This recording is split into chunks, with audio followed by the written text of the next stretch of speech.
up the world, it's a brand new flow. Stories are brewing with Joe. Pull up a seat, let your truth unfold. Real talk, real hearts, real souls. It's coffee and conversations with Joe, where your voice has room to grow.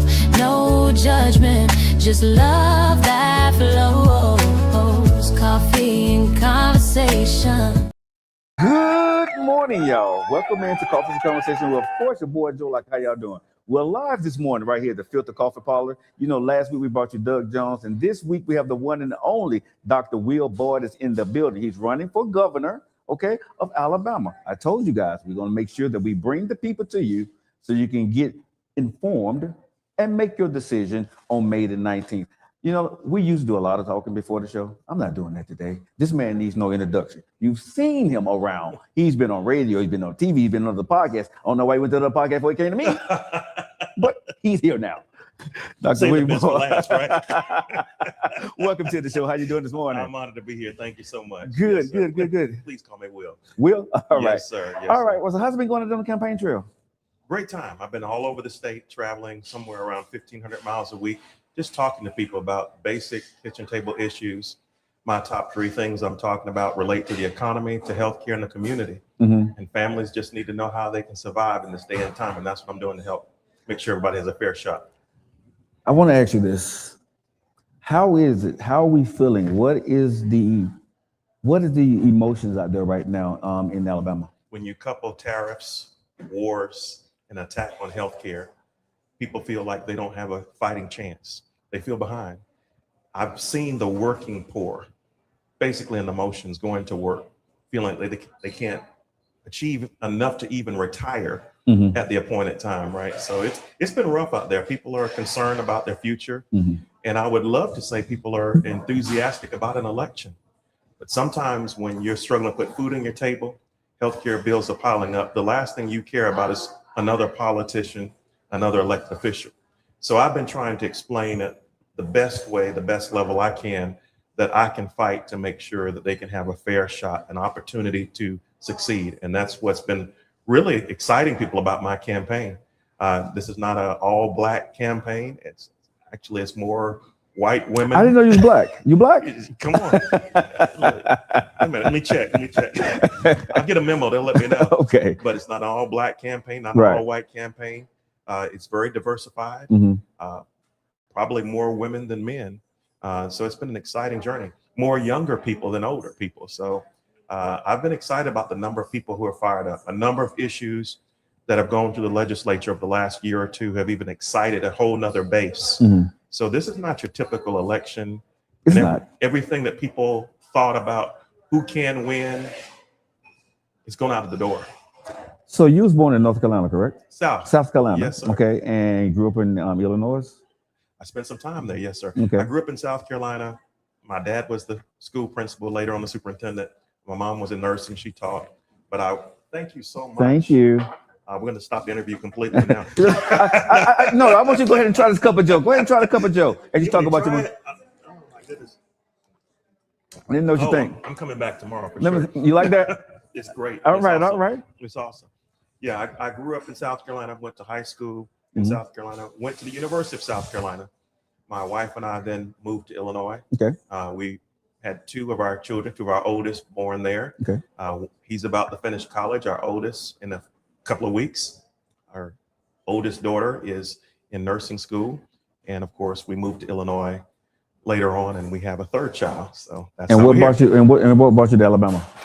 Actually, I had all of the careers dreams in place. I was a dean, I was a professor, I was an elected official, and my wife received a call about a job in Alabama. And I dropped everything to support her, to make sure that she had a shot and to do well doing what she does. How was that? Because I've been in that situation, Will. I know you have. Where I stopped my career or kind of put mine to the side because the wifey had a better job and was paying more money. And it made more sense, to go ahead and do what she was doing. But that's a tough decision to make. It is. As a man, I felt like this is her opportunity, and I'll figure it out. How was that for you, being in the position that you were in, and then saying, "Okay, I got to go support my wife and start all over in a different place"? It's no secret I'm a bishop. It's no secret. I've spent my time in ministry of the year. So I've, as we say, walked by faith, right? I've earned the degrees. So I know what education should do for you. Mm-hmm. But I understood in order for her to succeed and do well, we had to move from the location we were in. And so I did what you did.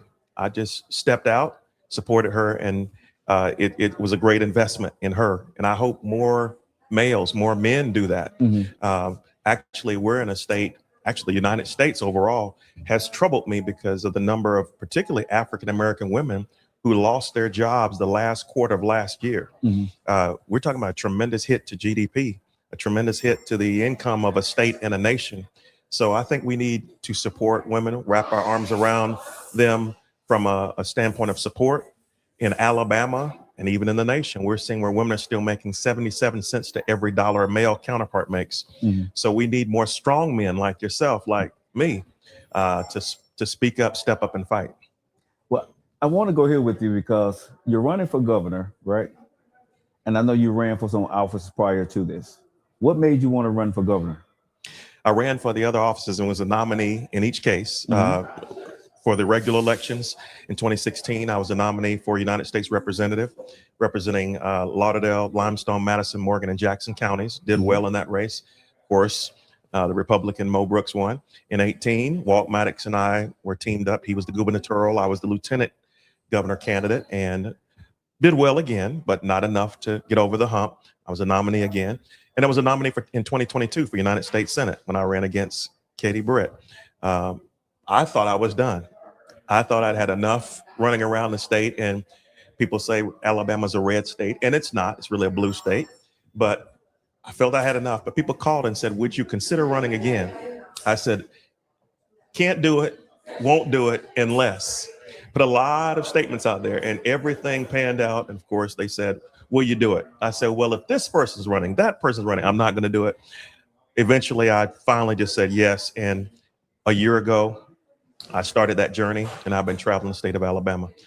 I'm running because I want everybody to have a shot, and that's my phrase, a fair shot. Mm-hmm. That's the only reason I'm running. Titles don't excite me. Okay. Rich people, wealthy people, influential people don't excite me. I mean, if President Obama were here or any other celebrity were standing right here, I would feel more comfortable talking to you, more excited about being on your show than hanging out with them. I'm just a laid back person who wants to help everybody I can. So what do you say to if people looking at you, you're not the name brand, right? You're getting out there, people have seen you. What if you're elected, what would you do different, Mm-hmm. right? Because let me put that question to the side. Let me go back to something you just said. Yes, sir. You said this is a Democratic state. It's not a red state. It's a blue state. It is. It is. If you get a chance, just look at the number of people who vote, and you'll see by votes, there are more people who vote on the Republican side. Let's just say 65% versus a 35%. Mm-hmm. But when you lay out these dots, and one of our team members did this last night, and it's just gone viral, you'll see by just push pins, if you would, circles on a map, that you have high concentrations of people that make the map look red in certain areas. But in reality, it's a really blue state, and a former Secretary of State will acknowledge that. We have about 900,000 African Americans who could vote. Only about 500,000 jump in. We have about 150,000 African Americans who will vote in a presidential election, but don't vote in gubernatorial elections. And it's even higher as you start shifting off into more mixes. It's not just Black only or African American only. You have a lot of people who've just become apathetic. They don't want to do anything relative to a democracy, a republic. They want to stay out of politics altogether because they're turned off by what they see. So if we had more people showing up at the polls, Alabama would quickly be turned in a totally different direction. But you and I both know, right, for Black folks, right, that if we don't know you, when we go to the voting booth, we vote for who the person named, they go that straight ticket, they vote for what they know for. Right. And what I've seen here lately for us, just because you're Black doesn't mean you're gonna get the vote anymore. Absolutely not. Right. Yeah. And you have to work for that vote. Absolutely. But like you said, here in Birmingham, Alabama, well, in Alabama, period, right? We don't vote locally, right? Which is an uphill battle for you. How are you planning to succumb to that? I've gone to, like I said, every county I can, knock on as many doors, show up for as many events. I've done the Democratic events, but I try to talk in places where Democrats are not. I've spent time in places where people had red hats saying "Make America Great Again."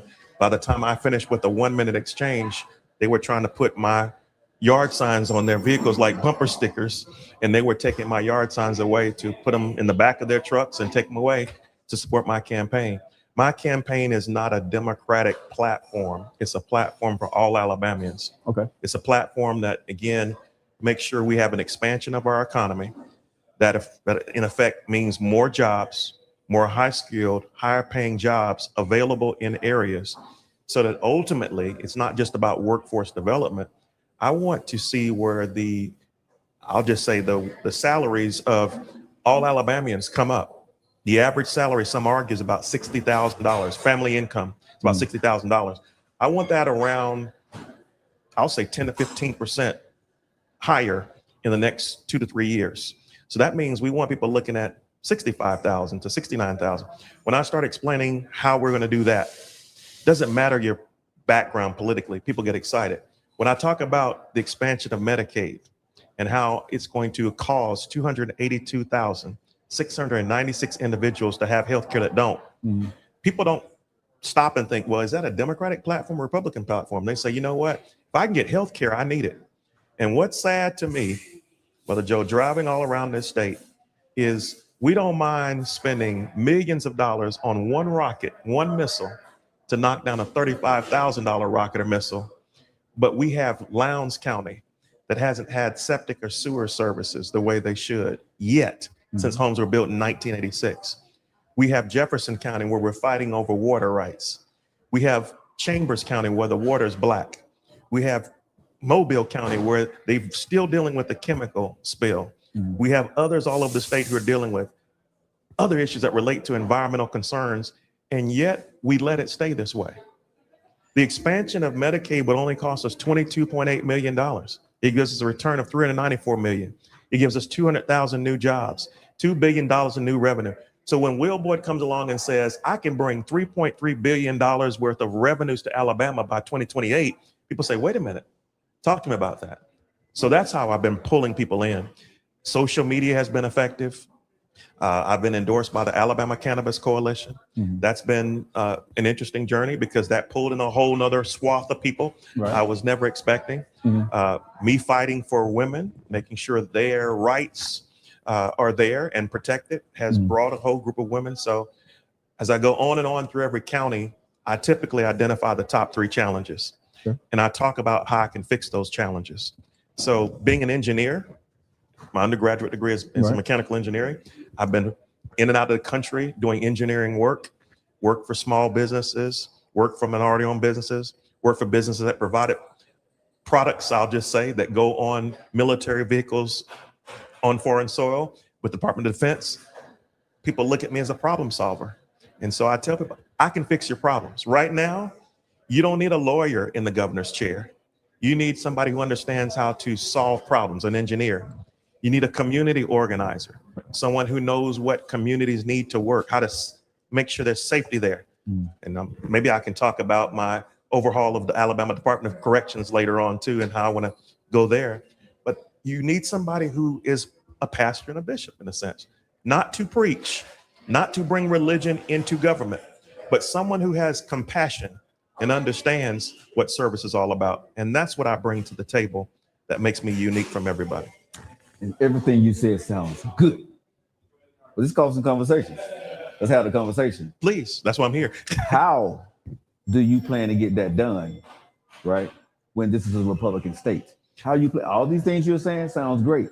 We got presidents that are saying all this stuff, but you can't get Congress to work, right? So everything that you're saying you can do. Yes, no, sir. you can't. No, it's not me.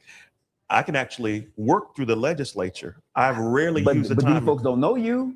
You haven't been here before, right? They ain't never worked with you before. So they have. Well, but I'm saying here in Alabama. They have in Alabama. Who? I spent a lot of time at the State House. Okay. I've spoken a number of times this year at the State House. I know a lot of the legislators. Talked to one before I came here today. Now, Will, you said I can call you Will. You can call me Will. You know how this goes behind closed doors. Everybody say a lot of stuff Always. until it's time to get that bill passed, and then they want to put the pork in there. I've been doing this a long time too, just like you, right? So let me help you. Go ahead, let's go.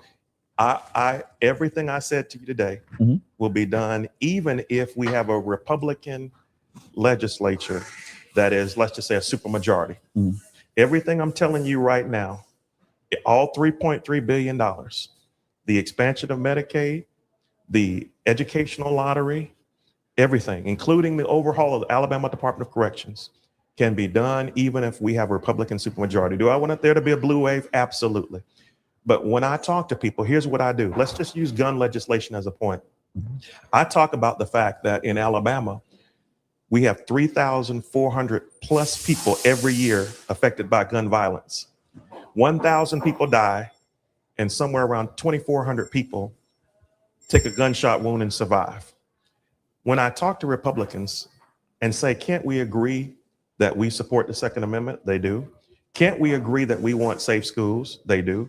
Can't we agree that we want to take the hands of guns out of the hands of dangerous people? They do. After we agree on all of these things, well, let's now talk about one thing, just enforcing the laws on the books. We can do that. How about extreme risk protection orders? You just stair step beyond the cost. Most people want to talk about what's the cost. So what I've done is I say, here is the timeline. Here is the cost. And here's the return on the investment. There's not one Democrat, Independent, Republican I've spoken to that when I roll all these things off, they say, I'm not with your plan. Everybody's on board. Okay. Like I said, I want to believe you. I do.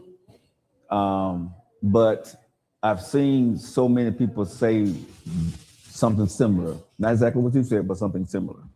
And I would, if I'm sitting here, I will still have the thing of, okay, if you win, okay, right? Or I've always tell my candidates, when you win, right? You get into office. You got to get the people to work together. You do. Right? And that's the toughest thing in the beginning. And let's just be honest here on Coffee and Conversations. You're a black man coming into a white position that has not no one black has held it for a long time. So you're gonna have a lot of people. Let's try that. Ever. Okay, ever. Let's put it out there. 207 years. Never. You're gonna have a lot of resentment there. Right. So hearing what you're saying, it sounds good. Right. But for me, understanding the process and this state, it's a great state. But still we have some problems that we got to get through. Well, let me ask you. Sure. When did it finally switch for you? Meaning? You were an entrepreneur. You stepped out. You tried to make this work. Did it work immediately day one, or did it take some time? Did you have to build some relationships? I'm still working. You're still working? I'm still working. Great answer. So same is true for me being governor. Okay. I'm going to leave year number 4 still working. It takes building relationships. It takes showing people one thing being done and then another, and you build. Okay. Now that makes more sense. Yes, sir. That's the approach. Okay. Remember, I'm a builder by degree, by training. Okay, because when you say like this is going to get done, I'm like, it's not going to be that easy when you first come in to start moving things around. It's not easy campaigning. Right.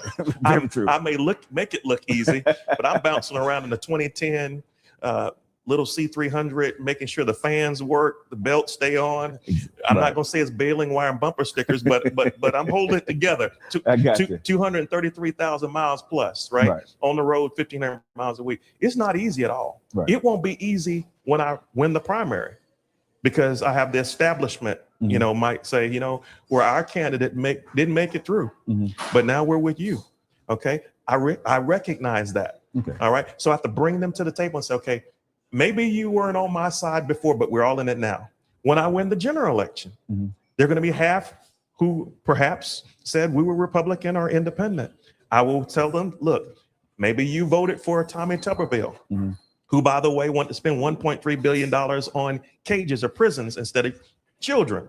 I don't know why you made the decision, but you're here now with me. Let's work together. When I'm elected governor, I will be governor for all Alabamians, not just half, not just a group. And so that's the approach I take now. I'm proudly a Democrat, right? I'm a proud Democrat, But at the same time, I talk in a way, I carry myself in a way that I'm going to be governor over everyone.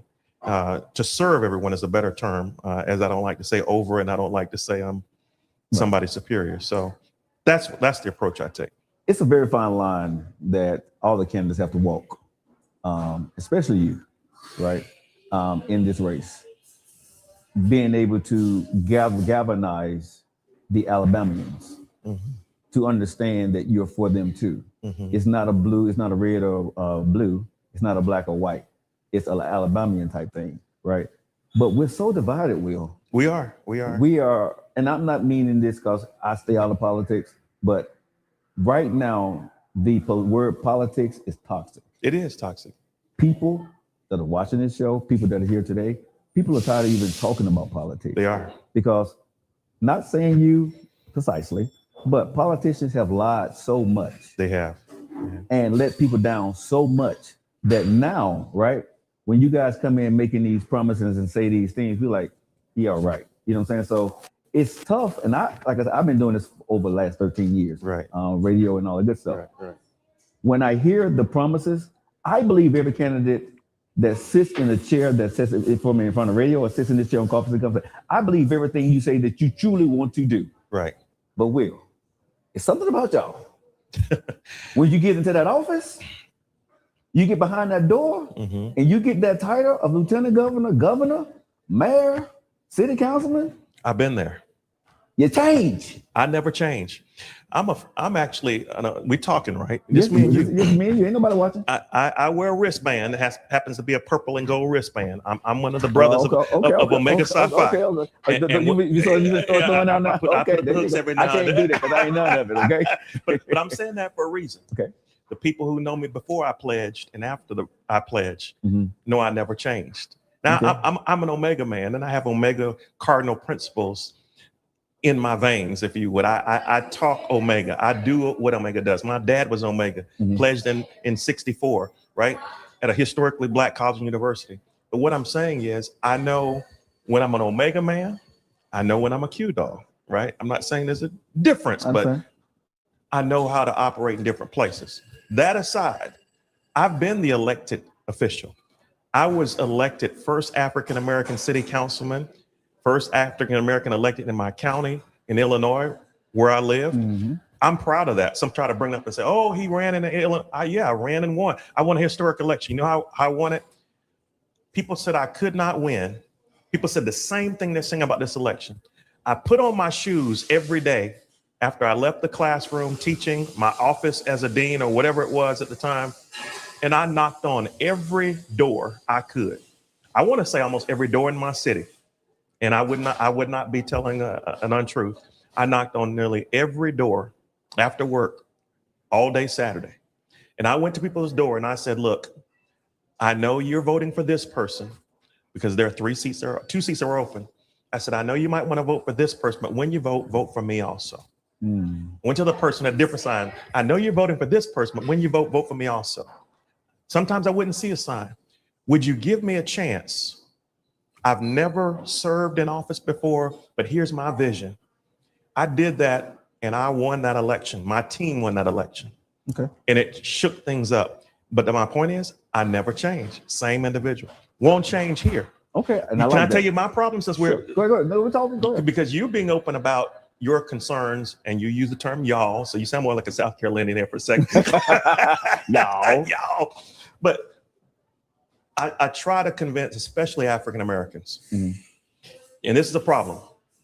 When you have African Americans who look at me and see somebody who understands the journey, understands the uphill climb, but they say, you know what, I want to vote for you. I'm 100% behind you. You're the right person. But just to be safe, I'm going to go with this name brand. I'm going to leave it there for a second. Yeah.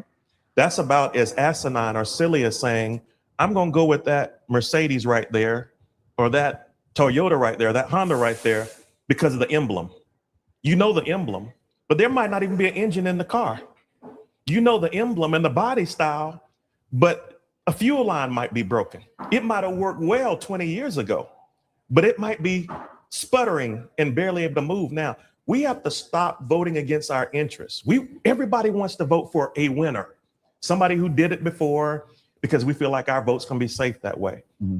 Be bold and vote for the person you believe best represents you, because the reason why people don't believe today is people make those promises. But that's it.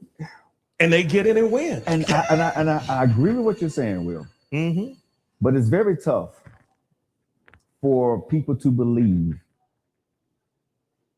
a new brand over a trusted brand.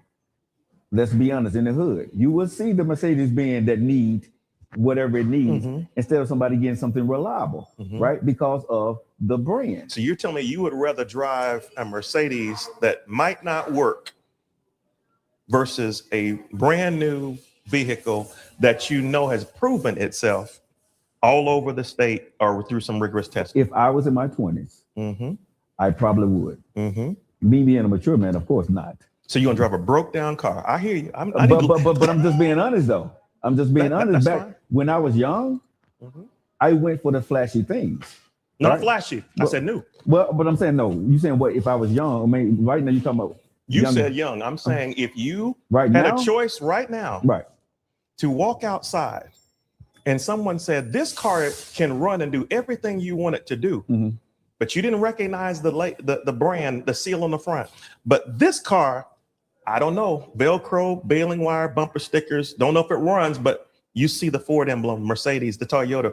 You're telling me, as brilliant as you are, that you would pick the one with the label or the emblem versus the one that you know works? But see, here's the thing. I don't know if it works. You said it works. No, you see it working. Oh, how I see it working? Okay, we just hypothetically speaking. Hypothetically that car's sitting there, that car's sitting here. Yeah. Right. I said, you know, it's been proven to run. Oh, so it's been proven to run. Yes, sir. Okay, if it's been proven to run, of course I'm going to go with that. But if you're saying that this car is good, right? Yeah. And that car is over there, and I recognize them, but you say this car is good, and I haven't been proven, I'm taking that car over there. You're going to take the trusted one because you think you know the label and the brand, right?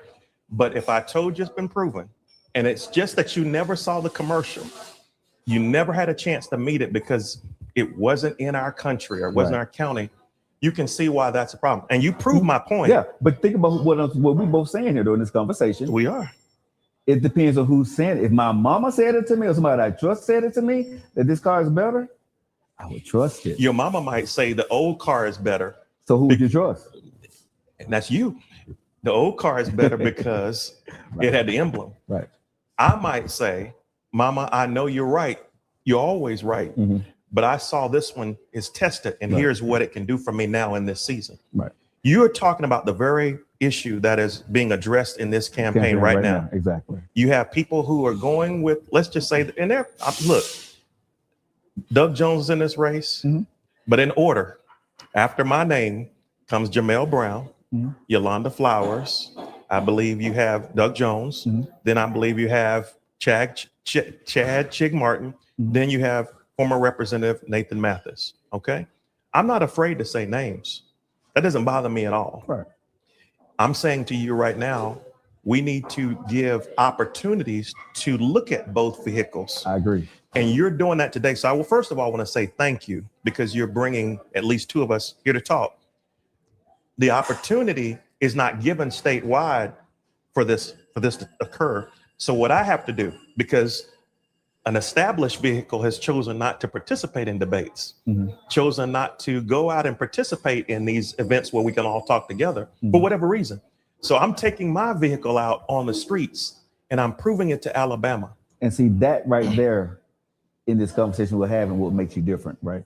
Because again, if everybody watching, all the candidates are welcome to come to my show, just contact us, right? Yes, we're sir. Easy to find. Yes, sir. Yes, sir. But what I was saying to you was, and the point we're having here is that we have to give people the opportunity to say, yes, sir, this is the kind of car, this is what's proven. But that's I blame the media. I blame, and I hate to say this, but I blame a lot of people in communities for not doing what you're doing right now, providing platforms for the cars to all be seen. That part.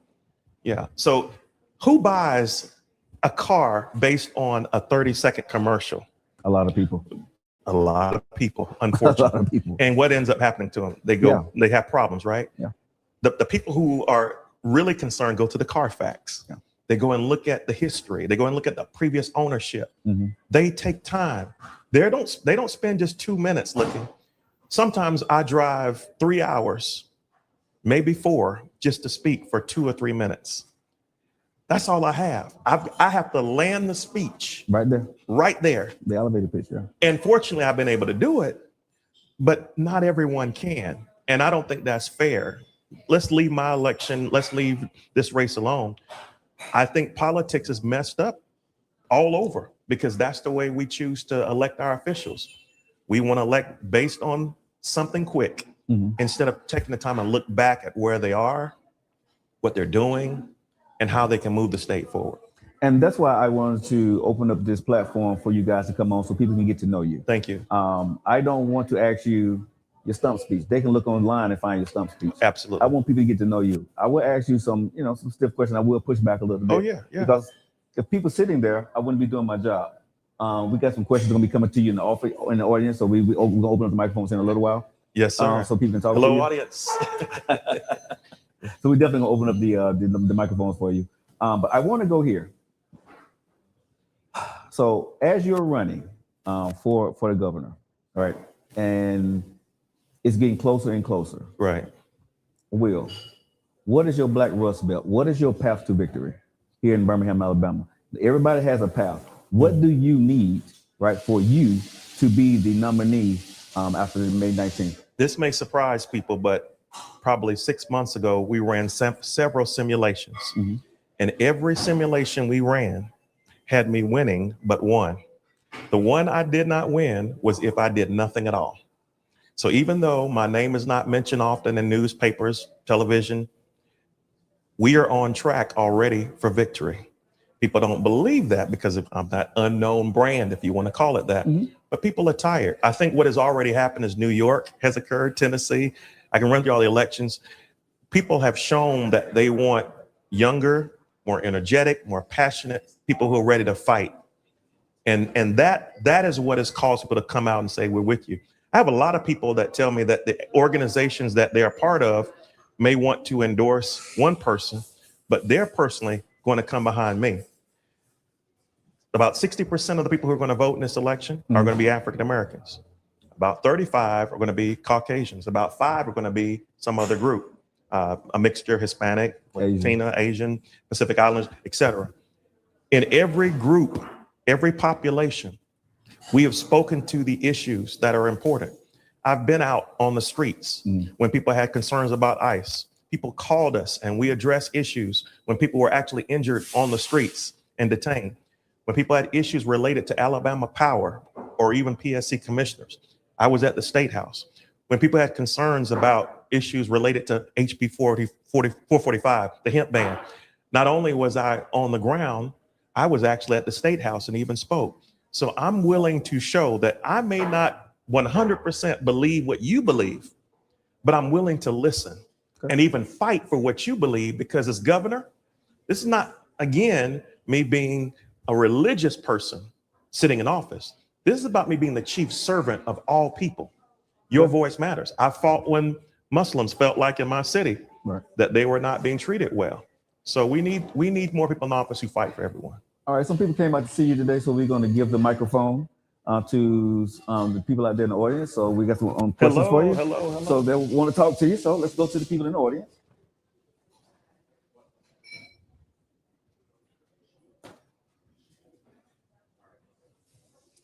Hi, I hear a lot of people saying that for African Americans, if we split the vote between you and Doug Jones, that we'll end up messing ourselves up and the vote will probably go to Tuberville. So how can you, calm that kind of myth and help people to see the benefits of voting for one candidate or another? You are Doug Jones in this case. That is an excellent question. I appreciate you asking it. The first bit of misinformation is this. When you have a contested primary, Democrats are voting on the Democratic ballot, and Republicans are voting on the Republican ballot. So there is no Will Boyd against Tommy Tuberville in the primary. May 19th, You're going to vote for those names I mentioned earlier. Mine's going to be first, beginning with the letter B, working all the way down. So there is no splitting of the Democratic vote as it relates to a general election. Whenever, you use Doug Jones. Whenever Doug Jones' name is on the ballot, it's Will Boyd, 2 names, and then Doug Jones. They will see my name first. They will go down 2 more African Americans, then see Doug's name. All right. They can choose me. They can choose Jamel. They can choose Yolanda. They can choose Doug. They can choose Chad. They can choose Nathan. Whatever vote they have, that's the real vote for that person. Whoever comes out of the primary with 50 plus 1% on the Democratic side and the Republican side is the nominee. If no one candidate seizes 51%, it could be a runoff between, let's just say, me and Doug Jones. Then again, there will be a second opportunity to choose who you want to vote for. So there is no splitting of the votes that's going to give it to Tommy Tuberville. This is just choosing who is best. I think, being personal, since we're talking freely, I think that was just some information planted in people's ears to stop them from voting for me, because they've threatened me. They've told me to quit the race. They've told me that we have to give the votes to him and he has to be the one. We didn't crown a king and we won't. This is the United States. People have a right to speak and to cast their vote for whoever they want. One of the things I'm doing is we're passing out these will bills. The people of Alabama have a say. The people of Alabama, everyone can participate. This is not about me buying influence. This race has come down to who can write bigger checks. I'm not writing those big checks. If I have to buy an endorsement, I don't want it. I want the people to be behind me, not an organization. I've not even bragged about who's endorsed me yet. I have one international union that's already endorsed me. So I don't get into that side of it. But again, to set the record straight, Democrats vote in closed primaries. Republicans vote in their closed primary. When you walk into any ballot box area, when you walk into any polling station, they'll ask you, do you want a Democratic ballot or Republican? You pull one, you vote for one, and that's it. There's no splitting of the vote.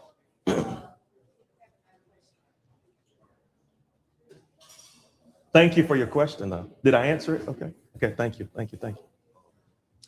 I love you, Mr. Joe. I support you. I appreciate it, man. Governor Board, sir, I'd like to ask you a question. My name is Gary Davis, and my question is, I heard there's a bill about parent alienation. Parenting alienation. Have you ever heard of that? And how do you feel about it? The sound is low, so I really can't even hear the bill. You said there's a state bill? Yes, a state bill called Pull the microphone closer to you. Parenting Pull the microphone closer to you. alienation. I can't pronounce alienation. Alienation. Okay, you have to educate me. I've not, yes, sir. and I know almost every bill, every Senate Yes, bill, sir. House bill. It was one they said they were trying to pass about dealing with the parents and the fairness doing divorce and stuff like that in family court. And I was trying to find out more about it. Did you know anything about it, sir? No, sir. And I thank you for asking. That? And my question is, how you feel about parents being alienated against each other, against the children? How you feel about that? I don't know if you're speaking more of a probate court type arrangement, or you're speaking parents who are divorced. Okay. Yeah. First of all, our children need to have a voice, and our parents of Alabama need to feel supported. You may or may not believe this, but no matter where I go, the department in Alabama that is talked about the most is DHR. And so you have a lot of kids in Alabama who are suffering from perhaps being mistreated. I'll just leave it at that, abused. And so there's a lot of work that needs to be done in that area. But there are also a lot of good parents out there who want to be able to wrap their arms around kids. And so we have to make sure, me charging Department of Human Resources or charging any department in the state, to make sure that, first of all, our kids are protected. So that's what's important to me. So thank you for asking the question. And if you don't mind, I'll get my team to look at that, whatever the Senate bill, House bill. But for the record, there are over 1,000. No. Listen, what you're talking about, I'm trying to combat on a different end, right? You use the word alienation, if that's the bill measure or what's being described. I'm trying to bring families together. In Alabama, the struggle is families are falling apart. communities are torn apart. And when you come down to the prison system, because there's not true rehabilitation there, and recidivism is already at 1 in 3, means for every 3 that come out, 1 goes back immediately. That's broken the family up. From my mindset, that's almost like I hate to be so graphic, but that was almost a slave tactic, you know, trying to break families up, trying to make sure the family unit's not together. I don't care if you're white, black, young, old. We need to, as Alabamians, do everything we can, me as governor, to fight to make sure the family unit survives. Because think about what I said, the economy, healthcare, community. Here it is. You have a strong family unit, you have a strong community. You have a strong community, you have ultimately hospitals that are supported, police departments that are supported, EMS services supported. So then you get a healthy community. Then the healthy community goes into workforce, and then you have a healthy workforce. That's how you turn Alabama around. So I want to bring the family together and not tear it apart. Alrighty. Thank you, sir. You have a few questions online. This is from Facebook, from Buffy Watts. Can I get a handshake from you there? What are the And thank you for other your service. previous Appreciate it. political offices that you've held, and for how long? I was actually a city council member, as I talked about that a little while ago, from a municipal point of view.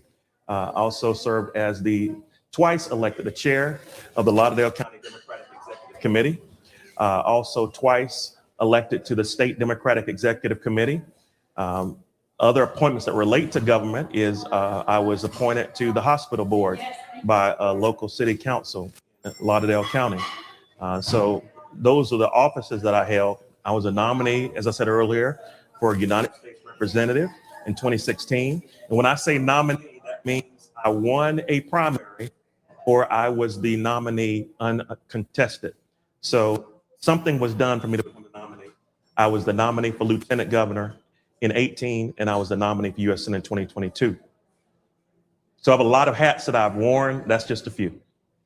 Alrighty. Going back through, have a lot of incoming ones. Give me 1 second.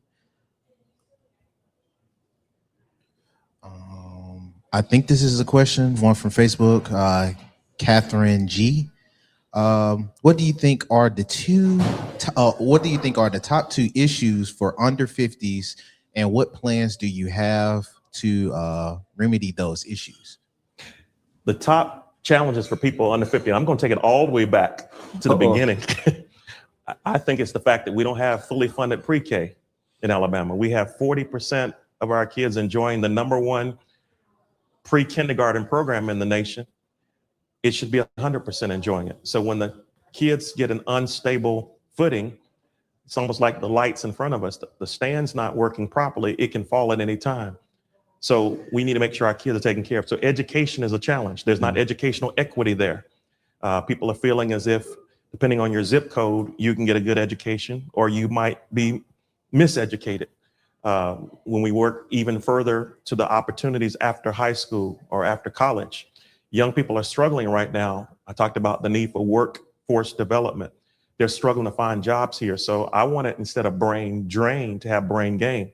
When you have an educator, for an example, we want to make sure there's educational equity with the educational lottery, money like 800 million to $1 billion coming in, so that we can pay teachers in Alabama equitable pay to stay. Or we give them public service loan forgiveness. We wipe out $15,000 of their debt every year they choose to teach, so that they stay. So these are issues facing young people. Now I'm going to flip the script and just say, most of the young people I talk to, they don't care to talk about the economy. They don't care to talk about health care, because they're probably covered under their parents' plans, maybe. And it's not always about education or even other issues that relate to the communities. They want to know how we're going to protect our environment. And so I explained to them that I believe that my environmental policy being attached to economic policy is what makes me different from the other candidates. And I show how we can protect our land, our air, our water, our soil, because Alabama is one of the most biodiverse states in the union. Alrighty. 2 more on Facebook. One from Julie Sleed. Sorry if I mispronounced that last name, or Sled. She asked, can he speak on his plans for prison reform, including how he will address the active DOJ lawsuit. All right. So right now in Alabama, we're struggling with overcrowded prisons. We talked about education, and you just talked about a faculty-student ratio. It's when the student ratio becomes higher, it's harder for a faculty member to teach. Well, let's go to the prisons. Right now, we have a very high, I'll just say, officer to incarcerated citizen ratio. Not only are we suffering from overcrowding at the tune of about 170%, we also see where it's difficult for officers to protect incarcerated citizens. And the list goes on and on and on.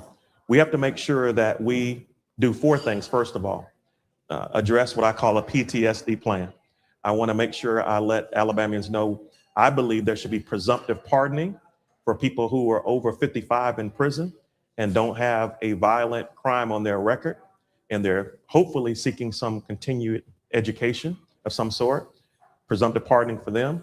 That's the P. The T, I believe there needs to be a cap on technical violations. We have a lot of people sitting in prisons for technical issues in Alabama. And in case you didn't know it, Alabama is slowly becoming the incarceration capital of the world. Our prisons weren't designed for the number of people that are there. And one more time, Alabama is choosing to spend $1.3 billion on more of these high-tech prisons than to deal with the root cause of the problems. We have a pipeline to prison that I'm trying to address.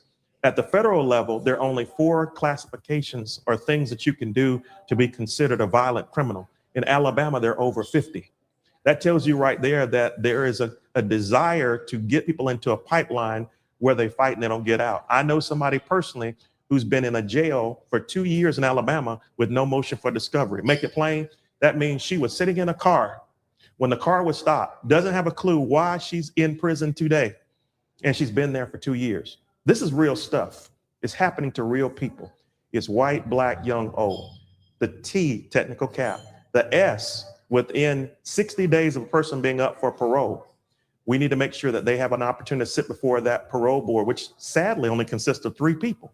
I want to expand it to 7, 1 for each congressional district. And it needs to be diverse in terms of occupation, not 3 legislators and no more, or even 4 more. I say we have a former incarcerated citizen, bring a teacher in, bring a podcast host in, bring people in who live on a street on a daily basis and know what life is about and what a fair shot would mean. Also want to have within 7 days of that hearing, a written notice saying if they're accepted or denied. Also with the letter S, I would like a second look for a person who is denied so they know why they were denied. I'm glad now legislature just passed, obviously, a bill that will allow parolees to bring up their own information instead of waiting for a docket to be thrown in front of them. That's the P, the T, the S. The D is showing a dashboard.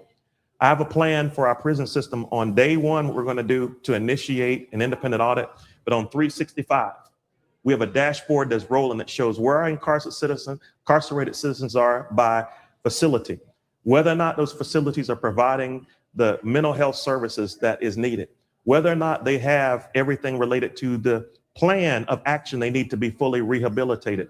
If they don't, it needs to be addressed. Putting the data in front of people will help them. This again helps people all over our state. I want to make this clear, and I'm hitting race a lot because people have made this race about race, and it shouldn't be. Everybody's struggling. I've gone into places with more people that are in this coffee parlor right now. All were one particular demographic group, but they all had kids that were in prison. And I'm not talking about African American or Black. I'm trying to explain that people all over our state are struggling because of our prison system. We're spending about $1 billion a year, and we're ready to crank that up some more. So these are things I want to do to bring in the population. But here's probably one of the most significant that I think Republicans embrace as well. It is the fact that with the changes I'm bringing to the prison system that relate specifically to the technical violations that would address the parole issues, we're going to see where we're going to have $300 million of new revenues coming into the state of Alabama in just 2 years by 2028, because we have a lot of people, again, who are in prison that should not be there in the first place. All righty. This is the last one from my end. Shout out to Miss Denise Carrier from Facebook. She asks, what is the first thing you will try to tackle once elected? First thing I want to tackle is the expansion of Medicaid. Day one, I want that to roll out, and I've already explained that one. But if I could use that as a segue to say, for the ones that are more challenging, because we had a talk, you know, said, Will, you know, I know that these people, I want to have a legislative session that addresses several issues, but one of them addresses hemp ban, again, 445. You can have legislation that went the wrong way for some. You had 1,000 business owners who felt like their entrepreneurial spirit was crushed. You had $1 million in revenues that was taken away from our state budget at a time we really needed. The governor calling a legislative session, will allow me to bring physicians, users, farmers in, and we can talk about hemp and what it really is about. Some people think hemp is just something that appears in a bottle, something that may be in a gummy. We actually have hemp board that is has more structural integrity than the sheetrock that is behind you. It's a fire retardant as well. They're actually beads of hemp that can be used in 3D printing machines that are, again, more structurally sound than what we're using today in terms of plastic beads. So the hemp industry is one that we need to discuss from a medical point of view and even an application point of view. From a farmer's point of view, you can actually take 6 acres of land and employ one farmer in a crop that's going to be renewable, meaning it's not going to just be one yield per year. It's a different yield every so many months.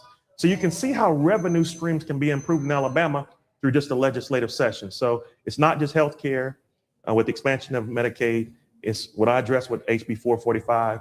It's also making sure we start the process of the educational lottery. Alabamians have generally said, everybody that we've talked to, we're not ready for all-out gambling or casinos yet. It's a conservative state to a degree, but they are ready to stop funding the education for the kids in Tennessee, Mississippi, Georgia, and Florida. They're ready to start funding the kids' education here in Alabama. With an educational lottery, again, $800 million to $1 billion of new revenue coming to our state, we can have that educational equity. We can play teachers. We can have better schools. We can make sure our kids are prepared academically, come from the bottom in reading and math, have jobs that they're prepared for, whether they're going into the blue collar work, the trades, or whether they're going to white collar or college.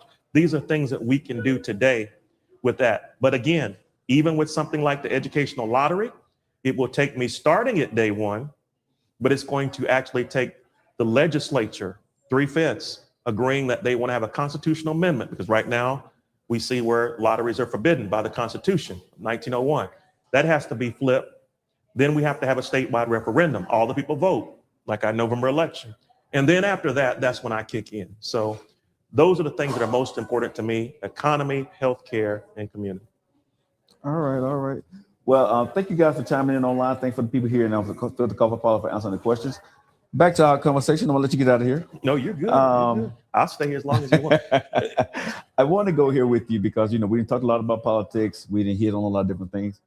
How's the family? Thank you for asking. They're doing well. Families go through a lot during campaign seasons. I try to keep them sheltered as much as possible, but they're doing well. I have a very supportive wife. She's actually the president of a local chapter of a sorority here in Jefferson County, but she's also an HR executive who does very well. My children are doing well. One's about to graduate from college, as I said earlier, in a few days. Another's in nursing school at a different institution here in Alabama. And I have a third.